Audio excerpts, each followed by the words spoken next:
Many will think this is cruel, but in reality, I believe it is a favor. Years ago, we had to sacrifice Byron, a blind baby whose mother fiercely opposed the sacrifice. She went before the council multiple times, pleading for them to choose another, even presenting a list of babies whom, in her opinion, were weaker than hers. I remember the moment when, amidst tears and screams, the mother raised the list, desperate, her face twisted with helplessness, while the shadows of the elders' hall stretched out like dark fingers. But the council did not yield.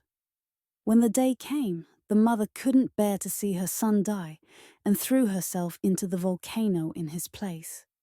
For years, Byron lived alone with his grandfather, who sadly died last week. No one in the village offered him help, and the people who once wanted to burn him now simply ignored him. The image of Byron, with his empty eyes, wandering through the deserted square, searching in vain for a friendly hand, remains etched in my mind. A few days after his grandfather's death, Byron tried to go out and find food, but a loaded horse trampled him and left him there, crushed.